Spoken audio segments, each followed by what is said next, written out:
नमस्कार साथियों, स्वागत है आपका एक और नई जबरदस्त कहानी में। कहानी अच्छी लगती है तो वीडियो को लाइक और चैनल को सब्सक्राइब करना बिल्कुल ना भूले। तो चलिए साथियों, शुरू करते हैं इस कहानी को। लक्ष्य अपने दोस्त अमन को गले लगाकर बड़ी खुशी से बोलता है, भाई आज तेरी भाभी रिद्धि ने मेरा प्रपोजल एक्सेप्ट कर लिया है। आज तू जो भी मांगेगा तुझे वही मिलेगा। मांग क्या चाहिए? अमन बोला, पक्का जो मांगूंगा वही मिलेगा? अरे हाँ, तेरे भाई ने बोला है ना, आज पार्टी मेरी तरफ से, और कल फिर रिद्धि के घर जाकर शादी की बात भी तो करनी है, इसलिए जो भी चाहिए अभी बोल। चल फिर अड्डे पर, तुझे तो पता ही है कि बिना गला गीला किए हमारी पार्टी कहाँ पूरी होती है। हाँ ये तो सही कहा। चल भाई। लक्ष्य और अमन एक बार में जाते हैं जहाँ वे बहुत ज़्यादा ड्रिंक कर लेते हैं। इतनी ड्रिंक कि लक्ष्य से तो चला तक नहीं जा रहा था। तभी दोनों अपने अपने ड्रिंक को खत्म करके घर के लिए निकलते हैं।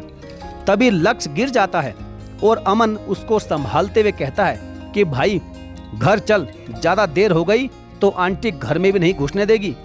लक्ष्य कहता है कि हाँ भाई चल, आज गाड़ी तेरा भाई चलाएगा। अबे साले, गाड़ी तक तो पहुंच जा पहले। नशे में चूर होकर भी लक्ष्य किसी तरह से टेढ़ी मेढ़ी बाइक चलाकर घर के पास पहुंचता है कि घर की सीढ़ियों पर वह जोर से गिर जाता है और अमन उसको उठाते हुए कहता है कि भाई तू ठीक तो है ना, लगी तो नहीं? लक्ष्य की माँ सुमन वहां आ जाती है और बोलती है, यह क्या हुआ, इसको ऐसे नीचे क्यों पड़ा है ये? तभी लक्ष्य कहता है, अरे माँ, आज तेरे बेटे ने बाइक को हवाई जहाज की तरह उड़ाया है, आज फिर पी कर आया है। अरे नालायक, जब संभलती नहीं है तेरे से तो फिर इतनी क्यों पीता है? जैसी तेरी हरकतें हैं ना, तुझे किसी ने लड़की भी नहीं देनी। तभी लक्ष्य कहता है, अरे माँ दे दी, तेरी बहू ने हाँ कर दी, तभी तो पार्टी की थी हमने। लेकिन अमन मेरे यार, मेरी आंखें नहीं खुल रही। अमन कहता है कि जितनी तूने पी रखी है ना, तेरी तो जुबान भी नहीं खुलनी चाहिए थी। तू उठ और चल सो जा, सुबह उतरेगी तो खुल जाएगी। तभी मम्मी बोली, लेकर आजा बेटा इस नालायक को अंदर। अमन लक्ष्य को कमरे में सुला देता है और खुद भी उसी के साथ सो जाता है। अगले दिन सुमन लक्ष्य को आवाज लगाकर उठाती है तो आंखें खोलकर भी लक्ष्य नींद में बोलता है कि माँ अभी तो अंधेरा हो रहा है, सुबह तो होने दो। अरे कमीने, सुबह हो गई है, सूरज सिर पर आ गया है, और कब होगी तेरी सुबह? जल्दी नीचे आ जा वरना टांगे तोड़ दूंगी तेरी। अमन यार तू कहाँ है? यह मेरे कमरे में इतना अंधेरा क्यों हो रहा है? लाइट जला जरा। अबे पागल है क्या, रोशनी मेरी आंखों में पड़ रही है और तुझे अंधेरा लग रहा है? लक्ष्य बोला, अरे क्यों मजाक कर रहा है यार, अंधेरा ही तो है। और तू है कहाँ? मुझे कुछ दिखाई नहीं दे रहा, लाइट जला। लक्ष्य की बात सुनकर अमन घबरा जाता है और उसको खिड़की के पास ले जाकर बोलता है, अब दिखी रोशनी? लक्ष्य फिर कहता है, अरे लाइट जला तभी तो दिखेगी। अमन समझ जाता है कि लक्ष्य की आंखों की रोशनी चली गई है, जिसके बाद वह उसे बोलता है, भाई तू अंधा हो गया है, सुबह के 10 बज रहे हैं लेकिन तेरी आंखों में रोशनी नहीं जा रही। नहीं यार, यह क्या हुआ? ऐसा नहीं हो सकता। रिद्धि के घर रिश्ते की बात करने भी तो जाना है। अगर उसको और उसके घर वालों को पता चल गया कि मैं अंधा हो गया हूँ तो रिश्ता जुड़ने से पहले ही टूट जाएगा। दोनों इस बात से परेशान हो जाते हैं और माँ सुमन नीचे से आवाजें लगा रही होती है, जिसको सुनकर अमन संभलकर लक्ष्य को नीचे तक लेकर आता है और लक्ष्य प्यार का मारा अपनी माँ को सब कुछ बताने की जगह रिद्धि के बारे में बताता है। और सुमन मम्मी जब अपने बेटे के प्यार की ये दास्तान सुनती है तो खुशी के मारे बौखला कर बोलती है, अरे सच्ची तुझे लड़की मिल गई? चलो धन्य भाग मेरे, अब मेरे घर भी बहू आ जाएगी, वरना तेरे लक्षण देखकर तो लगता ही नहीं था कि कोई तुझसे शादी भी करेगी। मैं अभी तैयार होकर आती हूँ, फिर हम रिद्धि के घर चलेंगे। सुमन तैयार होने चली जाती है और अमन भी लक्ष्य को तैयार कर देता है। तीनों रिद्धि के घर जाते हैं, जहाँ पर उसकी माँ सुनैना उन सबका स्वागत करती है और सबको बैठने के लिए बोलती है, जिस पर ना दिखने के कारण लक्ष्य रिद्धि की गोद में जाकर बैठ जाता है। और यह देखकर सुनैना बोलती है, अरे बेटा शादी के बाद बैठना वहाँ, अभी जरा सोफे पर बैठ जाओ। तभी लक्ष्य बोला, अरे माफ करना आंटी जी, उसके बाद दोनों परिवार मिलकर रिश्ते की बात शुरू करते हैं। इसी बीच रिद्धि लक्ष्य की तरफ ही देख रही होती है और लक्ष्य इधर उधर देख रहा होता है। तो रिद्धि लक्ष्य को कोहनी मारकर बोलती है, बगल में बैठी हूँ, इधर उधर क्या देख रहे हो? लक्ष्य मन ही मन कहने लगा, इधर उधर तो तब देखूंगा ना जब कुछ दिखेगा। हे भगवान, इतनी मुद्दतों के बाद मेरा प्यार मुझे मिला और उसके भी पूरे तरह से मिलने से पहले मुझे आपने अंधा ही कर दिया। रिद्धि कभी अंधा पति एक्सेप्ट नहीं करेगी। इतने में रिद्धि बोली, कुछ बोलोगे भी या नहीं? लक्ष्य फिर मन ही मन में बोला, बेबी पूरी जिंदगी तुमको ही देखना है, लेकिन अफसोस कि अब मेरी आंखें नहीं रही। दोनों के घर वाले एक हफ्ते बाद की शादी की तारीख तय कर देते हैं, लेकिन लक्ष्य अपने अंधेपन के लिए बड़ा परेशान था। वो अमन के साथ जाकर अलग अलग डॉक्टर से बात करता है, लेकिन कोई भी उसकी आंखों की रोशनी वापस नहीं ला पाता। धीरे धीरे शादी के दिन भी पास आने लगते हैं और शादी की तैयारियों में लक्ष्य कोई भी हाथ नहीं बटा पाता, क्योंकि उसको तो कुछ दिख ही नहीं रहा था। वह कभी कहीं तो कभी कहीं टकरा कर गिर जाया करता। यह देखकर सुमन बोलती है, अरे कमीने, ये आंखें क्या किराए पर देकर आया है किसी को, जो इनके होते हुए भी इधर उधर टक्कर मारता फिर रहा है। सुमन के ऐसा बोलते ही लक्ष्य रोते हुए उसे सारा सच बता देता है और सोचता है कि मम्मी जी उसे संभाल लेगी, लेकिन वह सच्चाई जानकर रसोई में जाती है और बेलन लेकर आकर बोलती है, नालायक, तुझे कहा था कि इतनी मत पिया कर, लेकिन नहीं, तुझे तो पीना जरूरी होता है।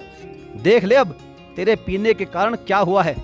जो उस दिन इतनी नहीं पी होती तो आज तू अंधा नहीं होता। माँ, अब हो गई गलती, माफ कर दो। अच्छा, माफ कर दूं? अरे नालायक, मेरे से झूठ बोला तो चल जाएगा, कम से कम जिसके साथ जिंदगी बितानी है उसको तो सच बता दे। किसी को धोखा देने से रिश्ते नहीं जुड़ते।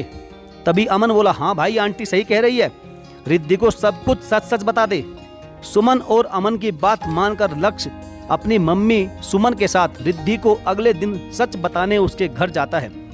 वहां सभी मेहंदी की तैयारियों में लगे होते हैं और दूल्हे को ऐसे अचानक अपने घर आते देखकर रिद्धि और उसकी माँ सुनैना उसके पास आकर बोलती है, हाँ लक्ष्य बोलो, और तुम उधर कहाँ देख रहे हो?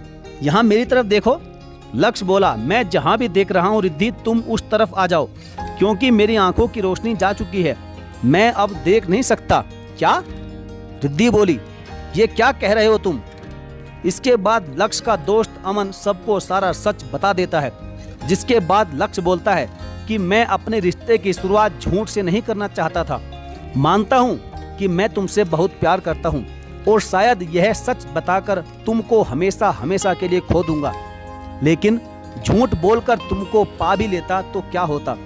मैं कभी जीवन में तुमसे नजरें नहीं मिला पाता। तभी अमन धीरे से उसके कान में बोलता है कि नजरें तो तू सच बोलने के बाद भी नहीं मिला पाएगा। तभी लक्ष्य कहता है, अबे साले, मेरा फ्लो मत बिगाड़।